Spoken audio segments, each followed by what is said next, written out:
Përshëndetje të dashur miqtë e mi, ju shok të mirë, ju njerëz të mirë të cilët më dëgjoni dhe më komentoni çdo ditë. Do ndalojmë pak tek Alba Pollozhani.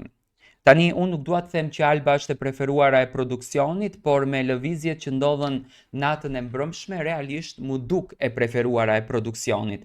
Domethënë sikur Alba me atë veprimin që bëri, me atë lëvizje që bëri, Alba fitoi çiksi shumë. Do me thënë mori çiksi shumë brënda në atë shtëpi.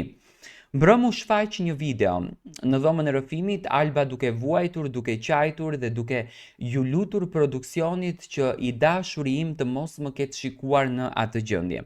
Tani lindën pikpyetja se kush është i dashuri i Albës. Ka patur Alba një marrëdhënie sekrete me Limin dhe nuk e ka treguar për publikun, apo ka diçka në këtë mes që nuk po shpjegohet edhe nuk thuhet. Alba kishte një lidhje dashurie. Një lidhje që në fillim u tha që nuk do tregohet, por më pas, do me thënë, u komentua që në ditët në vazhdim do tjetë e tregueshme për publikun. Mua mbrëm mu duk Alba pak e përkëdhelur. Mu duk pak e mbështetur nga ana e produksionit për veprimet që bëri. Tani, unë e shoh që Olsa ka një qëllim. Dhe unë e përgëzoj Olsën për qëllimin, se në qoftë se Olsa Muhameti nuk do ta ketë qëllimin me banorët të cilët i ka përzgjedhur, fundja fundit ajo e ka bërë përzgjedhjen dhe e di më mirë se çdo njeri tjetër se cila është përzgjedhja e dur dhe çfarë pritet nga këto banor. Por nga ajo që u shoh, me patjetër produksioni e mbështesin Albën, janë duke i dhënë dashuri, tani a e përdorin apo e duan, kjo mbetet pikpyetje, sepse duan të ndajnë ato dy polet e famshme të Shqipërisë apo ato dy kapedanët të cilët do të udhëheqin shtëpin brënda Big Brother VIP Kosova. Dhe në këtë rast, unë e shoh, do me thënë, një pol e shoh Albën dhe një pol e shoh lëndrimin, që do t'jenë dy polet e shtëpisë, por logjikshëm e shoh dhe Hygertën.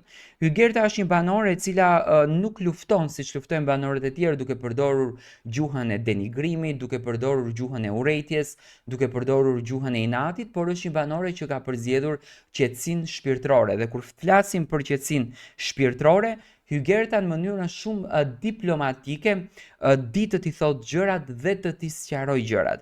Tani, e kemi Albën një mundësi për një lider e të shtëpisë, le ta quajmë kështu. E kemi Hygertën, kemi dhe lëndrimin, nga ana tjetër, sepse banorët e tjerë më duken pak më të butë. Po për shembull, më duket shumë lider edhe Nailiri, Edhe Nailiri më duket i guximshëm, edhe pse nuk është shumë i përfshirë, por më duket shumë personazh i guximshëm, nga që është shkodran dhe shkodranët zakonisht e kanë këtë temperamentin të guximit. Por Alba flet për dashurinë, Alba flet për jetën, Alba krijon debate, Alba krijon dinamika, Alba merr vëmendjen, Alba krijon çdo gjë në shtëpi. Domethënë edhe Shkurta tani është në një farë lloj vëmendje dhe mund të del një lider sepse ka hyrë shumë me pushkën në dorë dhe ka hyrë që të lufton. A është Alba dhe Limi në një lidhje? Kjo mbetet një pikpyetje dhe a ka Alba një mundësi me produksionin që Limi të futet në të ardhmen dhe aty të ndërtohet një diçka? Dhe kjo mbetet një pikpyetje, por që Alba po merr një vëmendje dhe natën e mbrëmshme mori një lloj dritje shile dhe mbështetje nga ana e produksionit, këtë asgjë e diskutoj. Si e shikoni ju Albën brenda shtëpisë së Big Brotherit?